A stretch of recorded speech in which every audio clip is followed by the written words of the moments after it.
This is really, really exciting. Well, everybody, Bethesda recently did a blog, yesterday in fact, with Will Shen, lead quest designer on Starfield.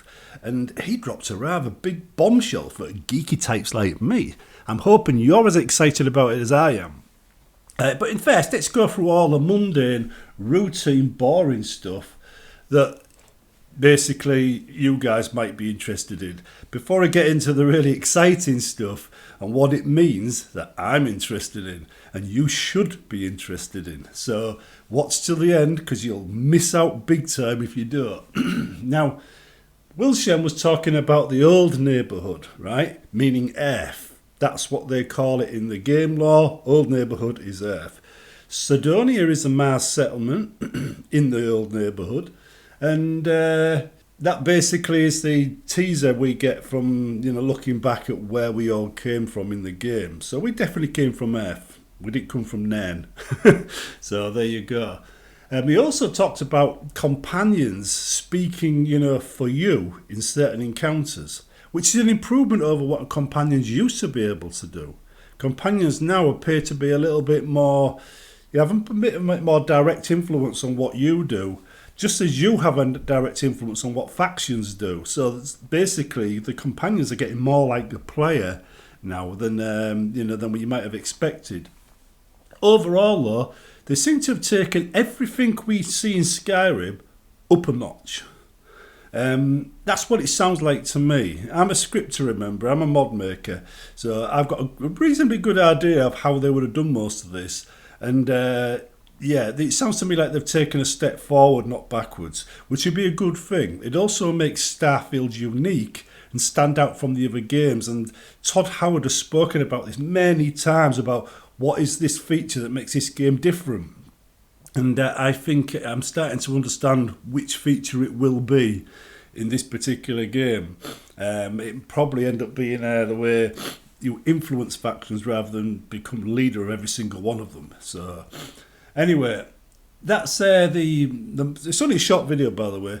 Says that's the takeaway points you guys will probably be interested in. Now let's get down to the bits that I'm interested in. Right, now put my geeky hat on here.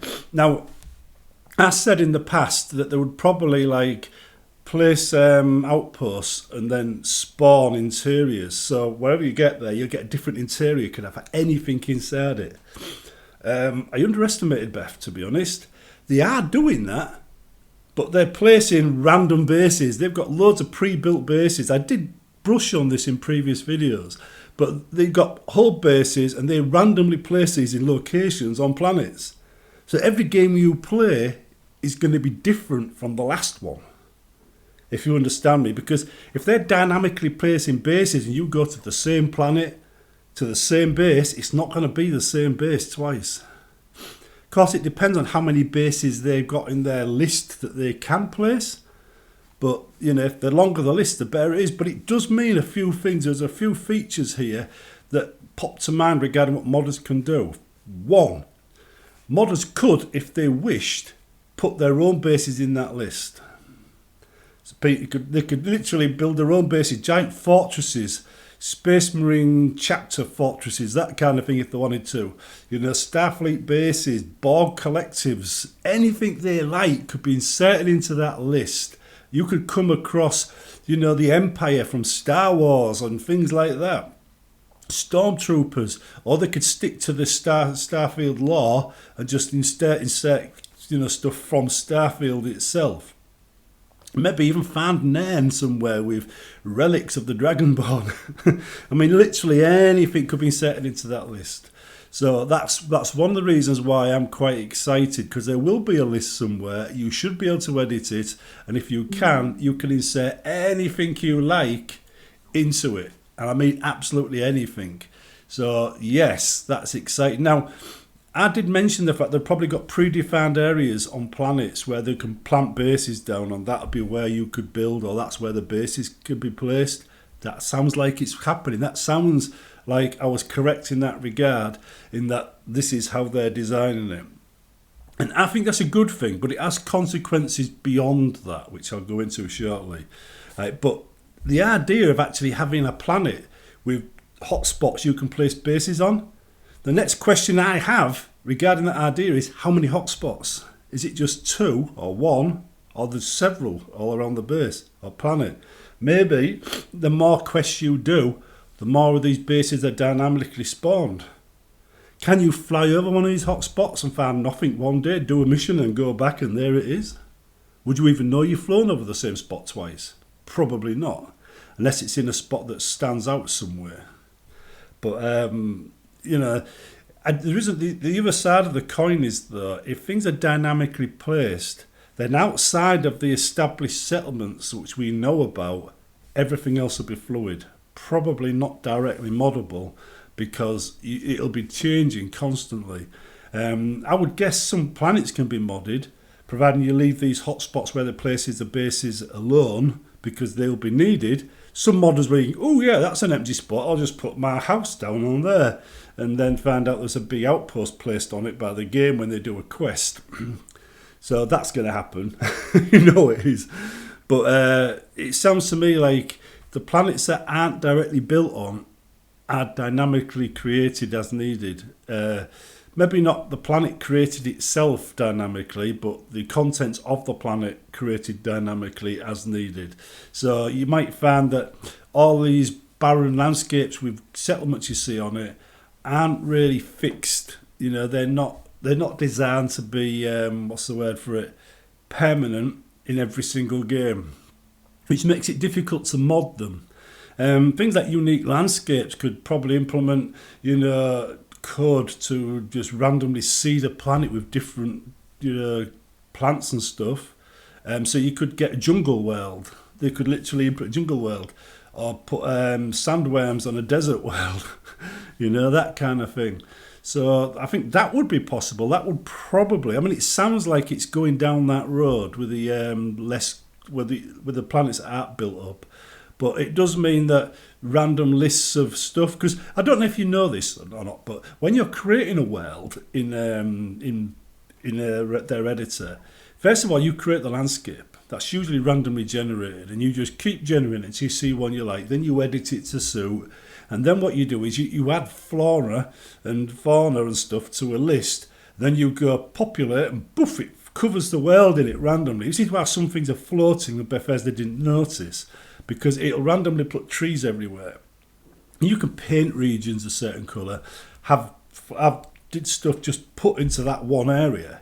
It's what I used to do when I was making worlds. I never released any, but I did plenty of mods with them in. But I always found that what I wanted wasn't achievable because computers couldn't handle that many objects. And I wanted a really dense swamp in one particular case. That was when I was doing a Black Marsh mod. So anyway, it looked fantastic, but it crashed every time I loaded it into the game. Too many objects. But anyway, you can paint an area. You can say, I want this to be a forest. Bang! Massive forest, right? Suddenly. It's that simple. I think they're using the same technology there to actually populate these worlds, probably on the fly, because the PCs we've got today, the computers we've got today, are massively more powerful than they were back in the Oblivion days. Massively. And the technology gamers are going might change. But these games are made for consoles these days. And the consoles themselves can have their own lists. You can make a list that will work on a console. So when you fly to a planet on an Xbox, it only populates that planet to the limits of the Xbox. And if you fly to a planet with a PC, it only populates that planet to the limits of the PC. All it takes is a list. As simple as that. They can add it to a patch. PC patch, Xbox patch. It would be that simple, That's if they're going in the direction I suspect they're going in. It's both bad in the sense we don't get the freedom to mod worlds like we do with Skyrim and Oblivion and all the other games and Fallout. It's good in the sense that we can now make worlds anything we like. I mean, I used to have a nickname, right? It wasn't a nickname I used online. It was a nickname I used to joke about called Slarty Bartfast, right? He was a creator of worlds in Hitchhiker's Guide to the Galaxy. We're all going to be Slarty Bartfast when this game comes out by the sounds of it. Because we won't be modding, individual areas. We've been modding entire planets. And it will probably be a case of lists, editing lists that you want, of items you want on that planet. And I think it's going to be incredibly exciting time. I really do. This is one of the reasons why I found this interview, even though it's small, very, very exciting, because Will here gave away so much in his little conversation. And whilst I'm probably wrong in a few areas, I've got a sneaky little feeling I'm mostly correct, because so far, every time they've given little teasers like that, I've been 75% on the right page as them, and only 25% wrong. So you might even find Bethesda have been watching my videos and going, oh damn, they're guessing what we're going to do. We best get a bit blog out there fast. If you are, hi Beth, loving what you're doing. But anyway, says Bethesda these days, they do feel like a much nicer, friendlier, in-tune company than they used to be back in the day. And I think part of that is I'm not bothering with their forums anymore, because they used to be quite toxic. I don't know what they're like today. I'm guessing they'd be exactly the same. But I mean, even the new director, the community director, on this seems a bit nicer than the old one, Matt. So yeah. Anyway, it's all going in the right direction. That's the key point, the takeaway point here. And the whole idea of sculpting wells on the fly, just editing a list and going, yes, somewhere out there in them 1,000 wells, right? There's a Borg planet. And somewhere out there in the 1,000 wells, there's a bug planet. And yeah, I had to get that one in. I did. First one I'm probably going to make is probably going to be a bug planet. But anyway, so the point is, I mean, I don't think this is going to be a very difficult thing to mod either. Based on how they create wells, if they're doing this on the fly now, they're just having pre-built wells that are populated whenever they need them to be populated. So they could have like a stony well to say, right, this is a stony well population list, this is a desert well population list, this is a tropical population list, and you can do whatever you want. I think it'll be open to anybody to make a world. I think even a newbie modder could add what he wants to that list and just go to that planet and bang, there it is. Only I think though, because of the way they do it, they won't have 1,000 lists for 1,000 planets. I think it'll probably be a couple of dozen lists, and if you edit one, every tropical world on the planet in the universe changes. If you edit another, every desert world in the universe changes. That's what I'm thinking. So the trick modders will have here, I think, is making their unique list apply in the game, so it only applies to specific type planets. And that might mean making a few extra planets, maybe. And that's what I'm thinking. But I'm right out there now. This has gone so far past what they've told us in the video and me speculating now. But like I said, this is really, really exciting. I could go on for another 2 hours on this, if I wanted to. And by the end of it, you'd probably be hooked, as I am. But the thing is, this interview here, what we're seeing here, is entirely good news, even though it's quite short. It means we're going to approach things very differently. Now, just before I go, a quick warning. Because it is different, and you don't just go and edit a planet willy-nilly, because that's what it sounds like he's saying, right? There's going to be some modders complaining, right? But you probably will find the established settlements are moddable, the whole planet. They're probably pre-made intact, right? Probably done the same way as the rest of the wells, but with more things added to them, right? So you probably find that them are the moddable planets, not the thousands of others that are just barren and whatnot out there. And you will get a few complaints about that. But that's just because Starfield isn't Fallout, and Starfield isn't Skyrim. This is the thing to remember, right? Starfield is Starfield, and to be different, it has to do things differently. But it's not a bad thing. It's just a different thing. And in this particular case, it opens up new options. Options that potentially won't cause as many conflicts. And I'm thinking of Unique Landscapes here. Because you imagine Unique Landscapes crew getting their hands on a list and going, right, this is a list of things we want to spawn on this planet. I mean, they're already quite good at making them look very pretty. But now they can have it generated officially using an official list, if what I think is correct. And that would solve an awful lot of problems.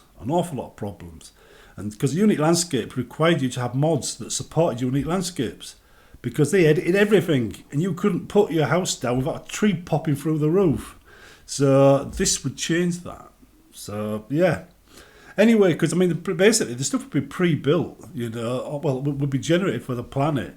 You would go there on the planet, and you know, anything you did on the planet would have to be built through scripts. Whereas if you did it on the settled ways, the settled planets, you'd probably have a more of a traditional Skyrim Fallout way of doing it. That's what I'm thinking, you know, as in everything's already pre-made. It's not randomly generated. It's already pre-made, and then ones are static, and then ones are moddable. So core systems here, you know, that are pre-made and moddable. Dynamic systems here, like mining bases and stuff, you know, desolate planets, the dozens, millions, bazillion planets out there that aren't inhabitable usually, not as moddable in the way we would normally expect. That's what I'm thinking. Anyway, like I said, I could go on forever, and I don't think you lot could have got the time. So I'll see you in the next one, but I'm really excited about this. This is opening doors that used to be nailed shut or were walls. Weren't a door there at all. And now there's a big barn door waiting for me to fling it open and go and have a play. So, nice one, Bethesda. See you in the next one. And we'll see how much of this I'm correct on. I suspect I am 75% in their ballpark again. But I might be overemphasising some features here. Might not have gone as far as I was expecting. But I think they would have liked to if they haven't. Anyway, see you in the next one. And hope you enjoyed the video.